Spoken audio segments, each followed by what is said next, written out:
Hello po, magandang hapon. My name is Vincent. Dahil po marami nagtatanong sa inyo kung paano po mag-register bilang MedTech dito sa New Zealand, I decided to make a video about this one. I will open up the website para makita ninyo from the start.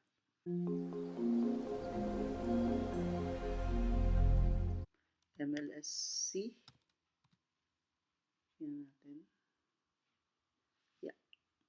So, papasok po tayo sa website ng Medical Sciences Council of New Zealand. Then from this,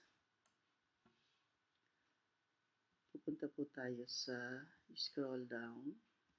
Meron po itong NZ Train, yung mga nag-aral po rito sa New Zealand. Ito naman po yung Annual Practicing Certificate kung saan tatapos na po natin yung registration, mag-a-apply na lang po tayo ng ating Practicing Certificate which is valid yearly. Ngayon po na tayo dito sa Overseas Trained, how to register. I assume po na lahat ng gusto magpa-register is overseas trained, especially trained or finishes their studies in the Philippines. So this is the procedure on how to be registered medical laboratory technician or scientist in New Zealand. So there are two ways to register. One is for as a medical laboratory scientist and one is for as medical laboratory technician. There's a new rules that comes across that a technician from the Philippines can register as a scientist provided that they get an examination. Also, there are options here. You can say it's a medical laboratory pre-analytical technicians. These are our phlebotomists and our specimen reception working in the lab. What's the difference between pre-analytical technician and laboratory technician? Laboratory technician basically works inside the laboratory assigned in different sections or departments of the laboratory, like you work in microbiology, biochemistry, hematology, blood bank, so like that. Pre-analytical technicians is what you do prior to analysis. So that's called pre-analytical. So it comprises phlebotomy and specimen reception, where we registered sample, and phlebotomy we collect samples, collect bloods.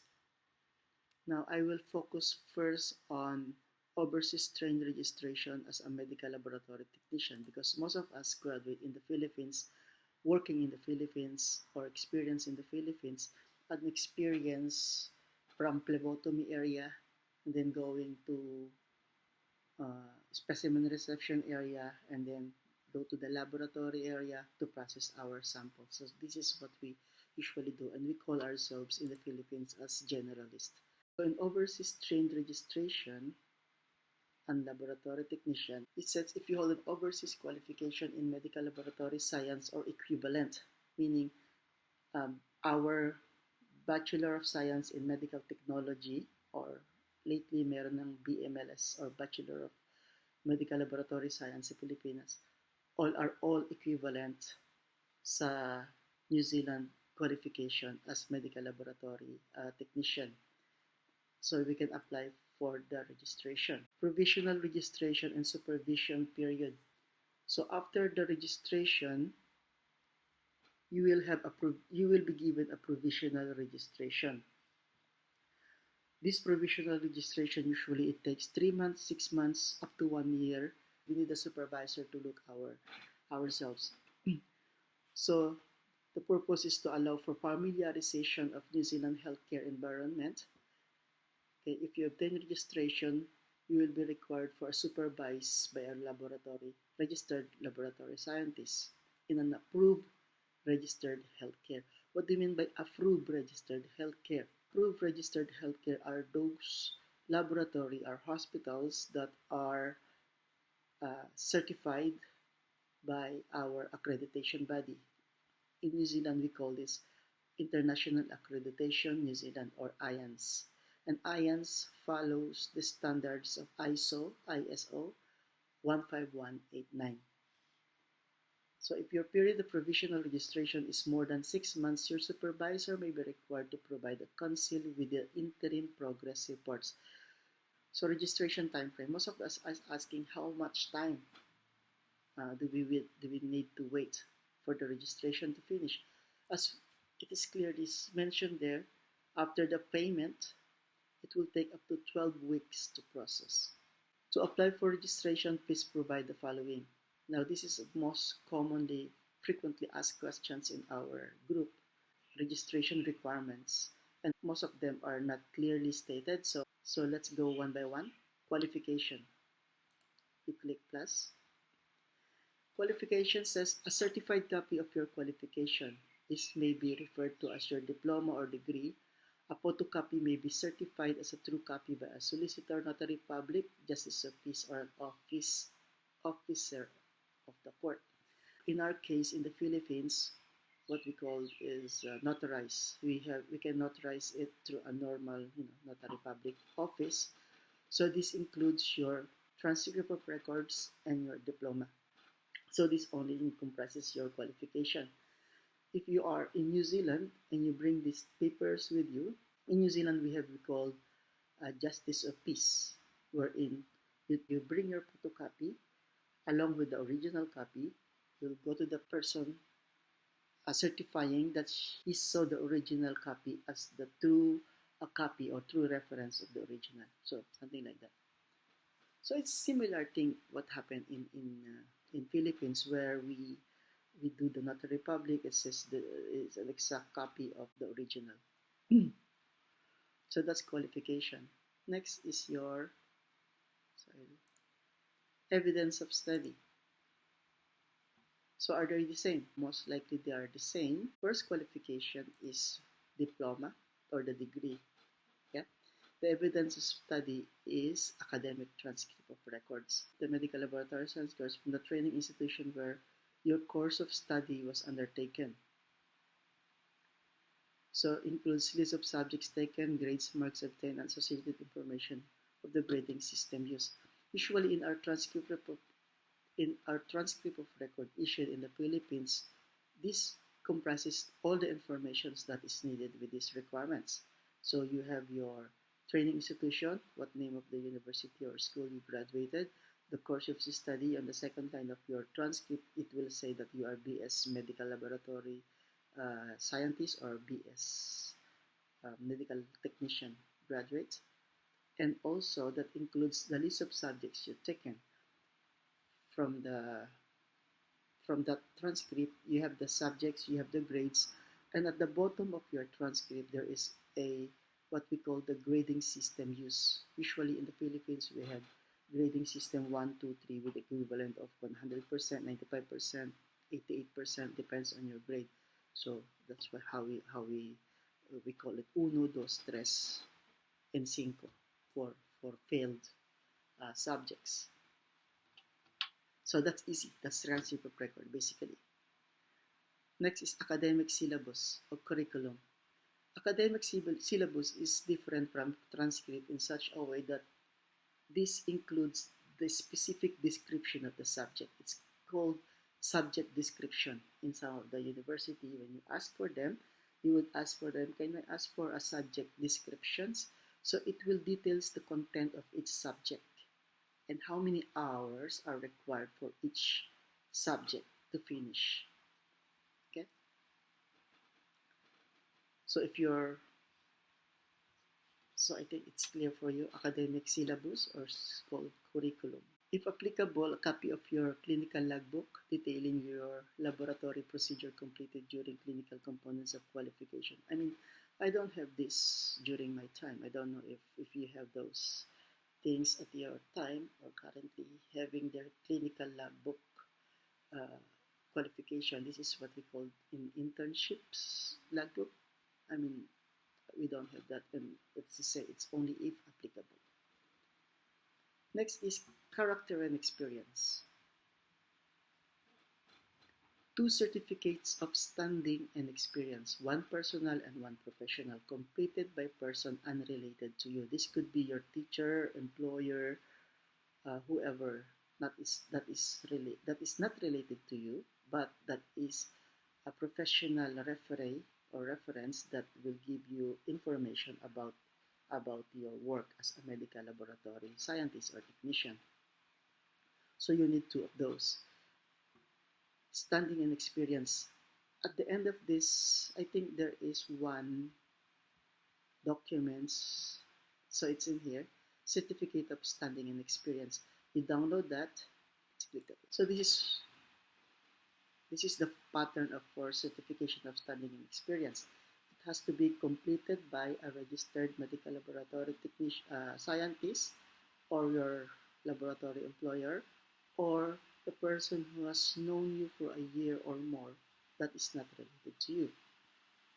So this is anywhere from your, as I mentioned, employer, colleagues, supervisors. And providing this reference for that, you put your name in there, and then my name, the name of your referee, the position, and his or her email address. And then that's the body. I certify that the applicant has worked medical laboratory for how many years, and how long, in and what capacity. So basically, they will give you information about how your capacity to work as a medical laboratory technician. Professionalism, reliability, integrity, honesty. This is all just easy scripted thing. Any person or professional issues in medical lab should be aware of. If you have any issues, like you are drug addicts, you are have been issued with the police, have been convicted, this is the time when you declare this. And further comments of your reference, and then they will sign and date your form. And I think that's it. Two of these you need to complete. Okay, going back, that's the character and experience. So as I mentioned, you have got two certificates of standing, and if you are registered with the licensing registration authority in your home country, please provide evidence of your current registration status and a current certificate of good standing, no more than 6 months old. So what does it mean? Registration authority. Our one is the PRC in the Philippines. So if you're registered medical laboratory technician or technologist in the Philippines, you need a PRC. You can photocopy your PRC card and your board registration certificate. Again, all of these documents you have to go to the notary, not to notarize for certified true copy. And also, that's the evidence of your current registration. The certificate of good standing, you can request this to PRC as well. You can go there and ask for a certificate of good standing, and this should be new, not more than 6 months old. Okay, so that's your character and experience. Next, identity. So what you're gonna do here is you take one passport size photo, you put your signature at the back of this photo and bring it to the notary public, and this notary public will certify as a true copy or true likeness of yourself. So that's easy at the back of this photo. Everything will fit in that tiny photo. The signature, only the signature of the notary public is required. You don't need to, put a stamp behind or at the back of that photo. So that's for your identity. Next is evidence of employment. A written statement from your recent or current employer, which includes the start and end dates, employment, normal contracted hours per week, and job title. I think this one is pretty straightforward explanation. You just need an evidence of employment, meaning it's what we call the employment certificate in the Philippines. So you ask your employer, recent and current, to give you an employment certificate that includes your start dates, and if you're past employer, you put your end date, and then how many hours you work in that particular job per day, and then what is your job title. Usually it's medical technician or medical technologist. You don't need specific sections like serology, microbiology. You don't need that. You just say title, medical technologies, and your CV, curriculum vitae. CV, it's self-explanatory. Cultural competency. A certificate of completion of the Treaty or Waitangi or the Treaty of Waitangi in Healthcare.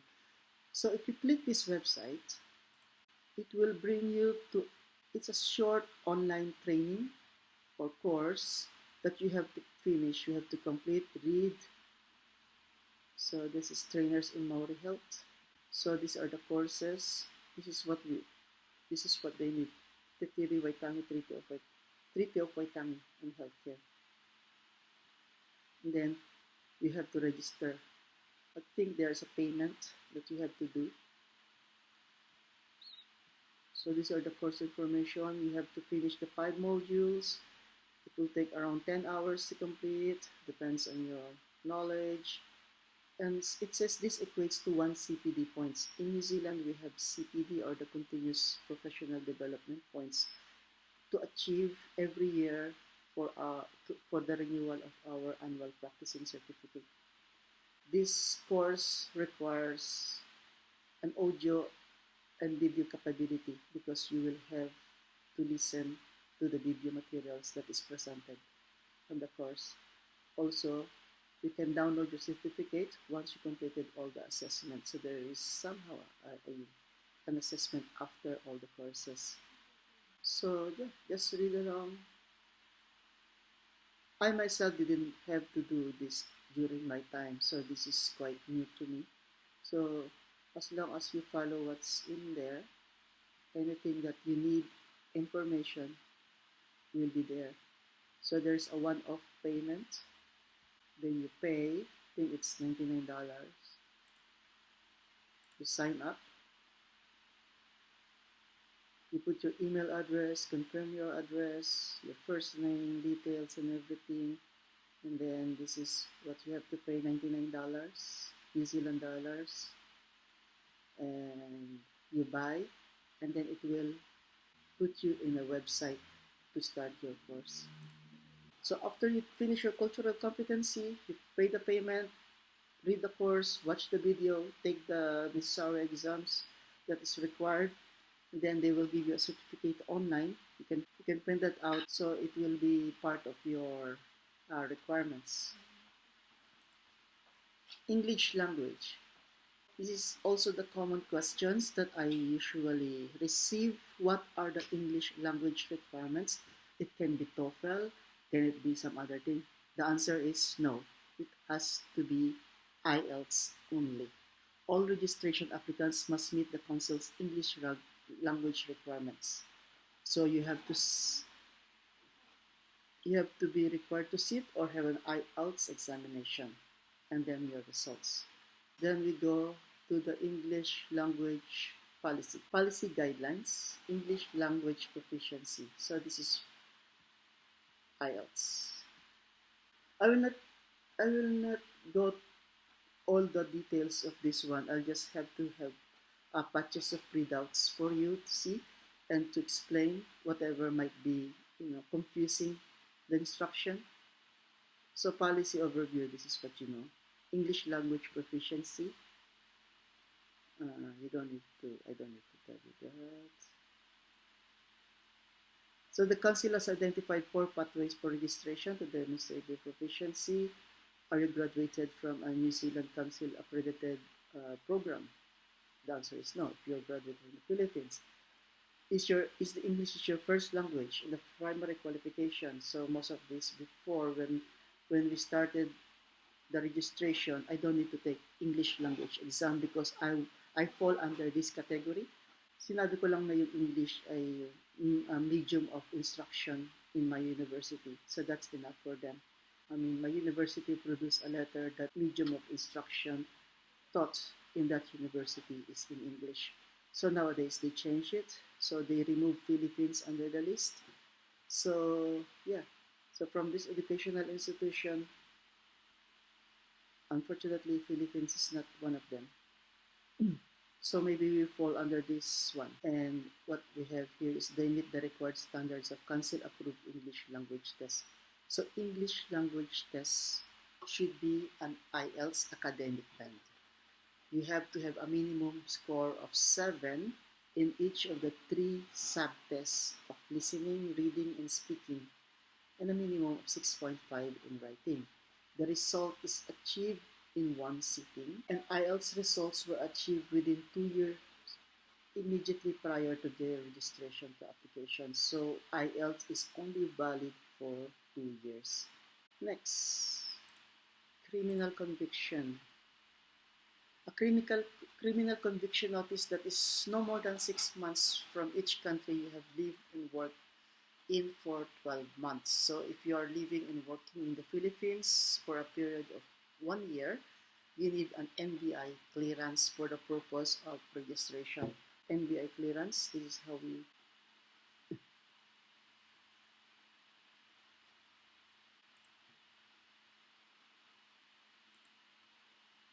NBI clearance online renewal. If you have current NBI clearance and you just want to renew, you can just click it here.